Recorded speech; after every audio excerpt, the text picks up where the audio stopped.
I love the A380 when the Emirates One started flying again. I'm on the flight path for LAX. And when I saw the first Emirates One after the pandemic, I honestly cried because I was like, it's finally coming back and this was a good time. Pandemic was very sad when nobody was flying and we couldn't go anywhere. She's spoken like a true athlete. All standby passengers, see me at the podium for your seat assignment.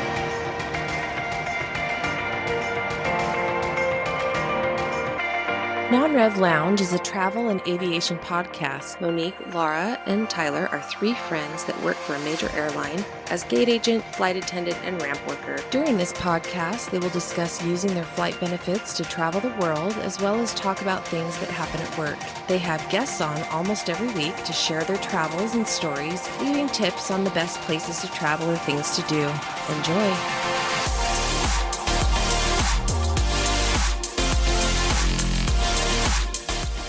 Welcome to the Non-Rev Lounge. I'm Lara. I'm Monique. And I'm Tyler. And we've got a guest with us today. This is one of our big listeners and huge traveler, world traveler, and a former, used to have benefits, or they're on hold right now. They're on hold right now. I kind of still do with Breeze, but it's buddy pass benefits. And so I've done the buddy pass thing. I learned on JetBlue and figured it out, which is a good skill to have. But in terms of flying domestic, I think I'd rather pay at this point. I don't have the great benefits you guys do flying for an airline. So you're working. Everyone meet Kim. She's got a great accent. Hello. So you live in LA right now, LA area. Mm-hmm. And yeah, we mentioned you last week because your house is pretty close to the fires. We're about 10 miles south. So we had some bad air for a few days, but nothing like what the rest of the city is dealing with. But the Angelinos have all come together and they really have been, they're coming together to support everybody and do what they can. It's been very sweet to see it all, despite the tragedy of it all. So we got to meet you a couple years ago at Dorkfest. You came up and introduced yourself. That was a lot of fun to sit and get to know you and talk to you there. And then came to Lara's birthday. Thank you. Last year. Happy birthday. Yeah, and the Proud Bird is such a great location. So fun to celebrate there. It wasn't actually Lara's birthday. It was Proud Bird that I got her there. Lauren. So your accent, you're from originally South Africa? I was born in Zimbabwe and then raised in South Africa. So African through and through. And I came to the US to go to school and met my husband. And then we moved to California. And we lived in the Bay Area for a while and then moved to the LA area. When we bought our home, I had no idea that being 8 minutes from the airport would be such a huge benefit. And so it's only been really since I've been in Los Angeles that I've started traveling as much as I have because it is just so easy. And being in LAX is one of the best airports in terms of really good deals for flights. So if you're open to it, the world is there to be explored. Right. Do you like LAX or I think I heard some locals hate it. What is your thoughts on LAX? I love LAX because for me, it's a place that when I'm at LAX, I'm leaving to go somewhere exciting. And then when I return to LAX, I'm home and I like coming home. I do tend to travel more in what's it called? The shoulder season. And so it wasn't until the summer that I went somewhere and it was July and the lines were insane. And I was like, oh, this is the LAX that everybody hates. It made sense. But yeah, so I learned the hard way. I'm going to continue to fly in the spring and the fall. That's smart. And some of the traffic getting in and out of there, because we usually go connect through there, but we don't have to deal with the traffic in and out, except for Dorkfest. But when you have to, getting in that horseshoe and out of there can be a pain. It is. So I've learned traveling on a Saturday is actually a great day to go in and out of LAX. The traffic is minimal. Yeah. You find your ways of doing it. I never take the LA exit bus because having to do that whole loop, I'd much rather just quickly walk if I need to catch an Uber home. But because we're so close to the airport, we have good friends and neighbors that we kind of trade off taking each other to the airport and picking each other up. So I've got my pillar and Tom Bradley that I'll see you there. And we've got it down to an art at this point, I think. Well, cool. So we're going to talk about South Africa, but there's a few things that are pretty recent I want to talk about. The first one was this last week was Inauguration. And Monique, you worked flight to DC right before Yeah. Inauguration. Yeah, I worked at... Which one? So if it was, I worked Saturday morning, and you were telling us that what was the crazy thing about it? It was a madhouse. So one, they had TSA at the gate doing additional screening where everyone has to have their IDs and boarding pass out, which I'm a little bit of a control freak when it comes to boarding. Like I want my lanes clean, and TSA was like calling groups before I was ready for them. So at one point I was like, why is group 5 coming up? And the TSA guy was like, haven't called it yet. And he goes, sorry, ma'am. It's like, this is my area. Okay. And then because of the inauguration, there were a lot of law enforcement people that were flying out there to do extra security. And anytime they're flying with us and they are armed, they all have to know about each other. So we had 19 of them on one flight. Oh.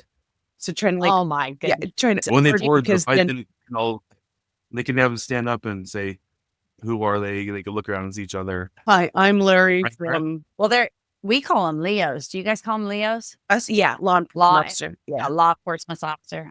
Or if we're trying to be real secret, we just call them specials. And then we do that. Specials. I had a captain be like, what do you mean special? And I was like, oh, dear Lord. Okay, you can't figure out what that means. We're in trouble. Do they look the same? Can you pick them out? Like when we go to Portland, you go, that person's going to Portland. It's easy to tell. Can you pick Leos out? Sometimes. I mean, there was a lot of flannel being worn. And Okay.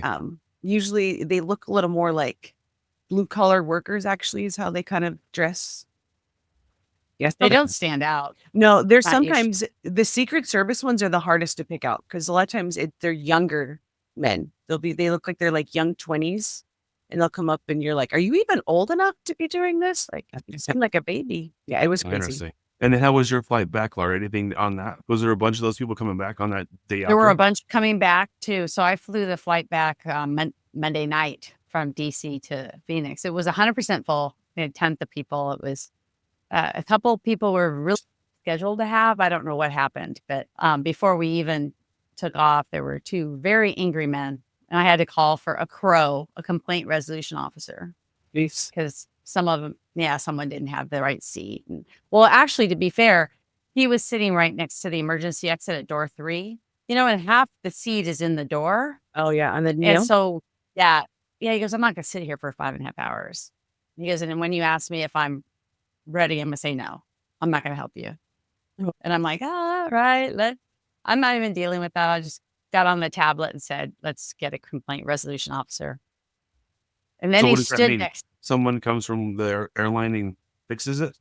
Yeah, this guy came down in a suit, came over and talked to him. And he had already moved him by the time he came down, because a non-rev showed up wanting to get that seat. It was standing there. He goes, oh, that's my seat. And I'm like, I look at my tablet. Sure enough, it's a non-rev. I'm like, okay, hang on right here till the crow gets down there. The crow moved him up to a 10F. So that was a much better seat. Okay. It's funny how when he asked at the gate, they said they have nothing. And then when he got on the plane and made a stink, then they found a seat. But, well, they may not have. In their defense, 10F just may not have shown up. And so at the very end, also That's opened true. up and they were like, oh, thank goodness, because we didn't have anywhere to put this guy. yeah. But more likely, the gate agents were just lying to him. Why I was like extra annoyed is I'm going down, like trying to hand all that paperwork to the crew. And one of the flight attendants goes, we're missing our number 1 flight attendant, right? And I was like, What? Yeah, they haven't scanned in with me yet. And they go, well, where are they? And I go, I don't know. And they go, well, you need to look into that. And I'm What? like, yeah, Why do you have to? That's what part of me was like, breathe, just breathe. Because I was like, why is it my responsibility to figure out your work group? I was so annoyed. Like, also just wasn't my crowd. So I wasn't like enthused about being with that crowd. And then like happy to deal with that. I was, one of the other flight attendants had told us they were going to move everyone out of the back row already as well.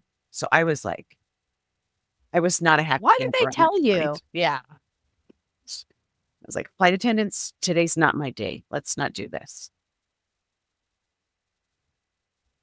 So yeah. So thanks for the other news, and by the time this comes out in a couple of days, it will be old news, but it's new this morning to us. Did you hear what happened to Alaska Airlines employees today? No. Is it good or bad? Good for them.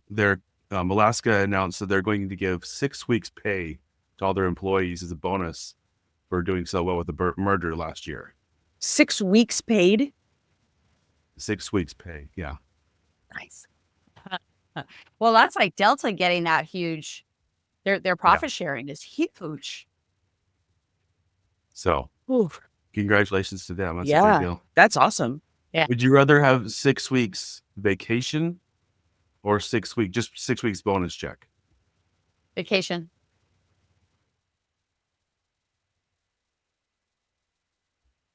I don't know. Since I'm part-time, like scheduled part-time, but I work full-time hours, vacations are kind of hard because then I'm like always trying to add in extra hours Yeah. where it doesn't fit, right? So I don't know. I would probably maybe just take the pay. The pay would be nice, and then I could figure out getting my days off that I wanted. Yeah, we're pretty flexible. That's what I was thinking. If I could take 2 weeks of vacation, give me 2 weeks paid vacation, and then 4 weeks of Just pay. just a check. Just that money. Yeah, But either way, that's 6 weeks. That's a big, nice bonus for him. for sure. Yeah, that's nice. Really nice. Paid for a nice trip. It's going to be taxed at a higher bracket, just saying. I know. Thanks, accountant's wife. That's where you go exempt for that paycheck. Or don't. They Is would that, is kill that you. bad? Don't do that. Well, people forget to turn it back. They come in to get their taxes done and they haven't withheld any tax. And then they get a fine or a penalty. Oh, now we're into tax. Can we talk about my shirt? So today I'm repping Jet Set shirts, the 747, because it was in January of 2023 that the very last 747 left the Boeing facility. The pilot flew it around in this formation, which just happens to spell a letter 747 and a crown, because we all us ab geeks, and I see Kim had it in agreement, all of us ab geeks call the 747 the queen. So I just wanted to show my. cool. I like your shirt too, Thank you. Tyler. Oh yeah, You ever wear that shirt? I was with you when you got that shirt. Yeah. And our let's friend see Isaac's Aviation and Seattle? Aeronautic Barbecue. Yeah. Uh-huh. the first one. So, well, cool. So I have a question, Kim. How do you pronounce it? Hudophile? Oh, hodophile. So It's somebody it's who not loves like journey. profile. So Not bad. Weird. No, it's just a person who loves to take journeys. It's a Greek. Oh. Greek word. Oh. And hoda, like the hoda part just means journey. And file is somebody who loves, philos, loves. So Do you Yeah. remember I wrote you last year? I don't know where you were. And I was like, when I grow up, I want to be you, because you travel all the time. It felt like you were just constantly on trips. I am. Well, I had flight benefits through a friend, and it was it was with a nice big airline that has a lot of global reach. It connects through London, which is my favorite city. I think of you often, Lara. It's my when you're favorite too. Yeah. It's a great spot. And so we have 2 kids, my husband and I, but they've gone to college. And so it's kind of just that time of life where I can kind of be a little bit irresponsible. My job allows me to work from anywhere. So when my friend offered me this option to use her flight benefits, it was an easy decision. And so unfortunately, they used to fly to Hong Kong and they used to fly to Israel, which were 2 places that I didn't get to go because they've stopped flying there now. And my friend's on extended medical leave. And so until she flies again, I'm not flying again either. But yeah, I mean, I think the more, I don't know, I think the more that you see the world, the more you want to see. And seeing that I had the opportunity, and I mean, it was very cost effective. Absolutely, just go. So I did. So would you do, when you'd go to places that you could get to London, and then would you like half non-rev and then buy a ticket other places? Or were you when you had that, you would just stick with her network? I used them to go to India. I wanted to go see the Taj. And so I was able to use that airline to do that. But otherwise, yeah, I just would get to London and then then either take a train if I wanted to go to Paris or take another plane to, like, I went to Norway to see the Northern Lights. So it takes a bit. I mean, there's definitely been times where the schedule, it looks good, and then you buy your tickets, and then the schedule's not so good. So then you quickly have to, work with what you have. Generally, go a little bit earlier than you'd originally planned, but I mean, I think when you non-rev anywhere, it's always open to, you never know what's going to happen. So you kind of just go with the flow and make it work. Again, because it was connecting through London and London is familiar, it wasn't that big of a deal. I knew where I could stay if I had to hang out for a while. I have a friend from school. I've got a cousin there. So I just turn it into visiting time. She said that sometimes she takes the train from London to Paris. And, I'm planning a butter run for this summer. And so how long of a train ride is that? Oh, it's just 2 hours you have to get to St. Pancras first. So that's your 1 hour. But yeah, it's just 2 hours. It goes really fast. And you get into Gardenoir, and there's a bunch of really good grocery stores up there. You can just grab and go. But time in Paris is always fun. Oh, that's great. That's good to know. Thank you. Can you say? If It's you a do thing. your butter run in the summer, then the butter is going to be all melted by the time you get back to Well, Phoenix. it's early May. I'm planning it the early May. But just swing by Yeah, Trader I mean- Joe's. Cooler bag. Do you have something Your you Trader want it for? Joe's in LA? No, Trader Joe's we just use them for South Africa, where they've got the insulated bags. They work really well. Oh, I know what you're And- talking about. And they're flat, so you can stick them in your suitcase and then fill them up for the way back. But then at least Flat. the button is somewhat protected. Not. Thank you. Yeah, that's a good tip. Just a tip. So how often do you go back to South Africa? So I try to go about once a year. I didn't go home for 16 years. I absolutely leaned into the whole it's not safe. I also had small children, and the idea of doing a 24-hour journey with small children was just a nightmare in my mind. So we waited until the kids were a little bit older. We took them back in 2019. And then I think realized that it was kind of an important journey that I guess I made a little bit more sense. My daughter did an Instagram post after we were done with the trip, and she's like, I used to think my mom was really weird, but now I've seen that there's a country full of people just like her. And so I was like, okay, cool.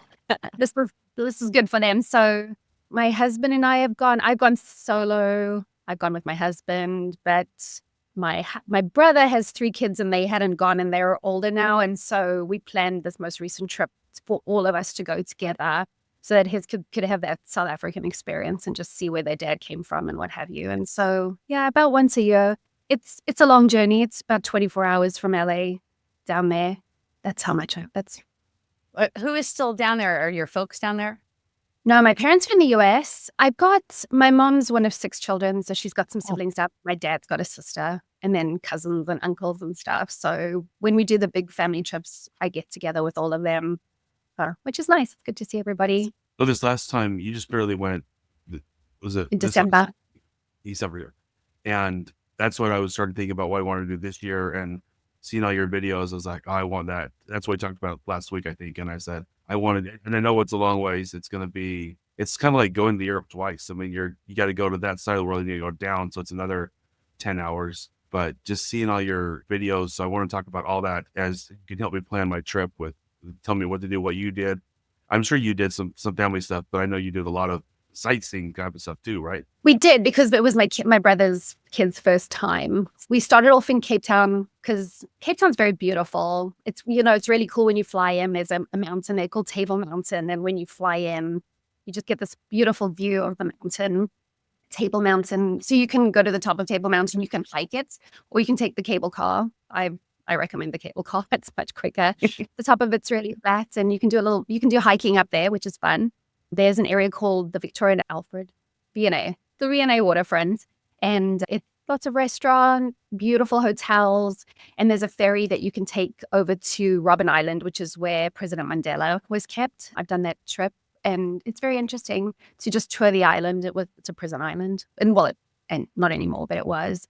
If you're into wine, there's a beautiful area called Stellenbosch, which is really close. Walk it up. And they've got, like, the wineries are just absolutely beautiful. And then you can do wine tasting and all that. There's also like a thing called the wine tram, where it's got this train that joins all of the different, like a bunch of the wineries together. So you can just have a day of snacks and wine.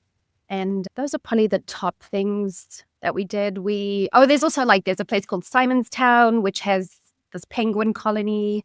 You can go visit that. You could go to the Cape Point, which is the southwesternmost point of Africa, just to say that you've been there. That's your, if you're into that type of stuff. So with those things, do you have to have appointments or tickets beforehand? Or with all those, you could just show up and do them? Table Mountain, I would recommend. So December is just an exceptionally busy time because it's summer down there. So so a lot of Europeans go down so it's busy. If you're going then, I would recommend booking ahead. If you're going probably from February to May, which is a great time, it's still really good weather, but like the tourists have left, you could probably get tickets. So I will throw in that, like when we went with the kids, we had tickets to Robben Island and to Table Mountain, but because of Cape Town can get pretty windy, and so they canceled the ferries to Robben Island. So we didn't get to take the kids to that. And I think the next day, Table Mountain, it was really windy, so it was questionable whether we'd be able to go to the top of the mountain. But by the middle of the day, it had settled, and so we were able to do that.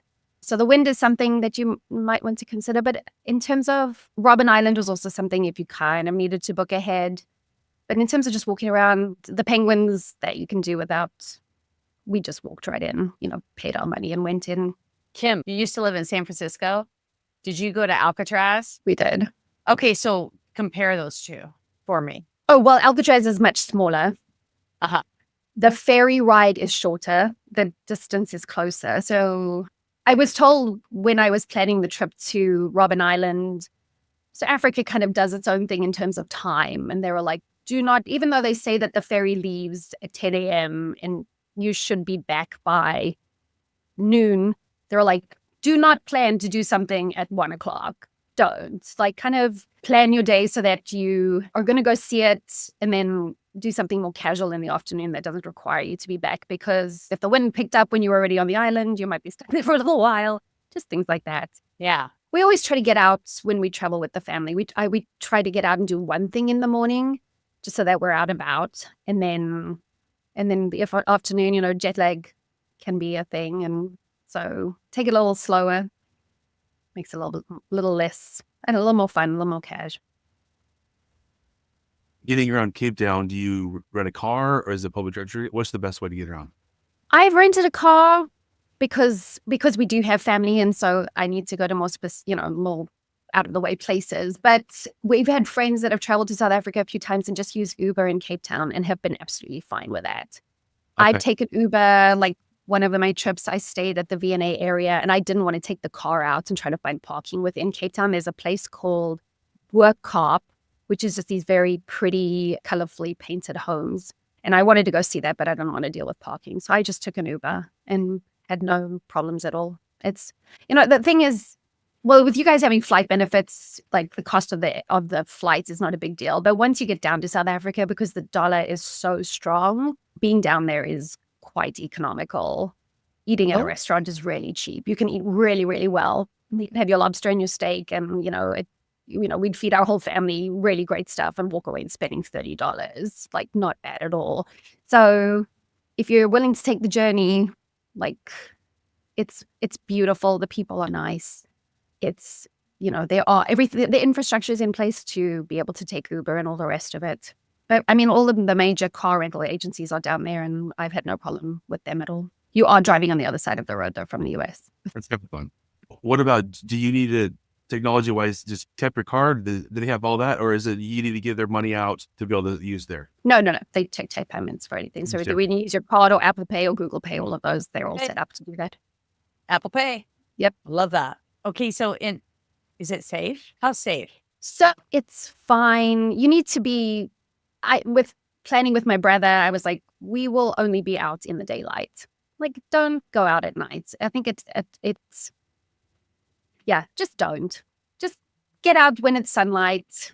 Be out when everybody's out. Don't go to places, also, your spidey sense. If your spidey sense is telling you maybe not, listen to it.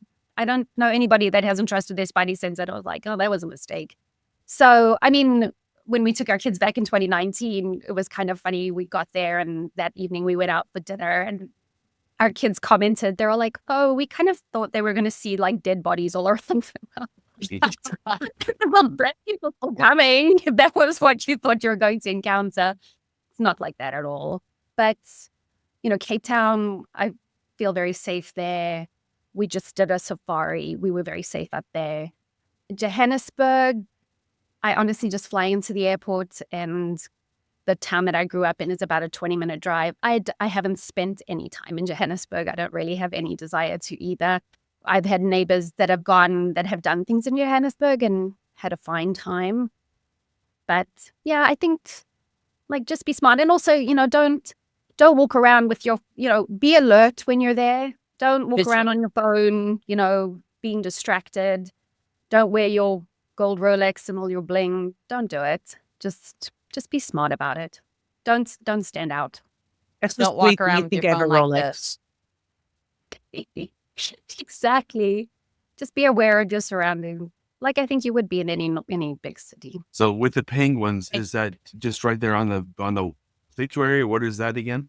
It just the videos that you put up look really cool. And my wife, we were actually talking about places, and we've never been anywhere with penguins other than the zoo. So what was that about? So it's just an area. It's called Simonstown. I would recommend renting a car to go there. It's about minutes north of Cape Town International Airport, and they've put wooden pathways so that you can walk. The penguins are blocked off, like they are separate from the paths, but I mean it's quite an extensive path as well, so you can get a good view of all of them on the beach. They're just there doing their thing.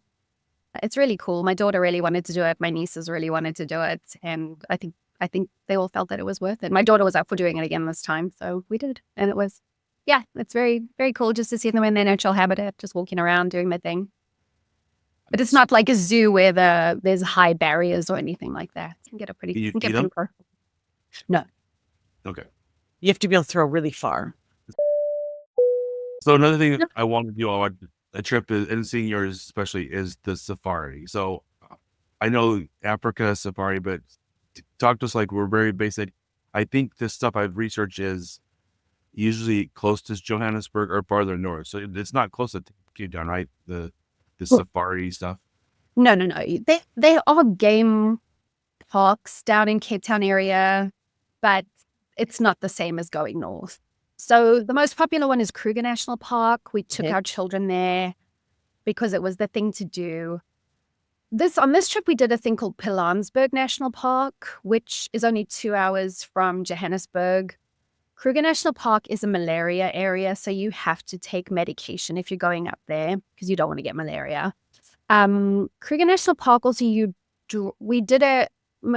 it's very large, and your chances of, you kind of open. If you see animals, fantastic. If you don't, it's kind of the luck of the draw. Now, going through Kruger National Park, we had no problem seeing zebra, giraffe, and elephant, tons of those. And we paid for a night drive, hoping that we'd see what's called the Big Five. And we didn't see anything more. Oh, goodness. Now I have to think of the one. Elephant, lion, water buffalo. I can't remember the you are. But rhino. Oh, the rhino. Yes. Rhino. So in Kruger National Park, so the rhinos are poached, right? And so you can't, when you go, there's different camps in Kruger National Park, and there's usually a board that indicates where people have seen certain animals, but you can't show the rhino because they're just so worried that poachers are going to be around and that they will go in and kill the animals. So we never saw any rhino on our trip to Kruger National Park. For this time, we did Pilanesburg. We stayed at a little top area of it called the Black Rhino Park, and we paid a little. Well, it was interesting because with Kruger National Park, you have to pay an entrance fee. If you're coming on a foreign passport, I think they charge like 5 times what a South African would pay. So be prepared for that. And then you drive in. Anyway, you've got the malaria situation. You're not too sure what animals you're going to see. And we got a place inside one of the camps. When we went in 2019, it was like they were built in the 1960s and they hadn't done a thing to fix them. And you pay a lot of money and you have to book really far in advance to get a place there.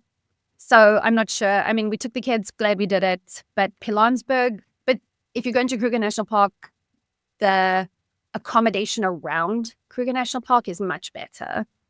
And in terms of amenities and just a nicer place to stay. With Pilanesburg, again, we paid a little extra, but we didn't have to pay an entrance fee. And we had our host and our game drive. Her name was Lara as well, and she was phenomenal.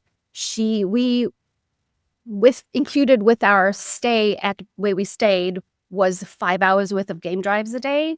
Wow. And so, yeah. And we got there, we checked in, and they were like, do you want to go on a game drive today? And so we did. And the really cool thing is with a private game ranger, like they go on all the, the off the beaten path, and they also in contact with other drivers in the park. So they can tell you, hey, we just spotted this whole herd of elephants just came right past us. And it was so cool. And, those moments are the ones that I was like, I'm so glad my nieces and nephew and my kids were able to experience this, just seeing these incredible animals. But it was also nice to be with the game ranger because there was one big bull elephant, and I've seen videos, the horror videos of them like lifting your vehicle and stuff. And I was glad that she knew what she was doing. So I felt a little bit safer because the vehicles are open air. I mean, if anything came for us, we'd be toast. But so that was really cool. And then on our second, we spent 3 nights in Pilanesburg. And we went on like one day. Lara so we had 5 hours of game drive, but Lara, we were out for 9 hours. She just kept on driving, and we just kept on seeing animals, and we were happy. We were thrilled to be along for the ride. And the next day she did 7 hours. And then she even like fit one in the day we were supposed to leave. We were checking out at 10:30, but she's like, if you guys want to be up, I'll see you at 5 a.m. and let's go.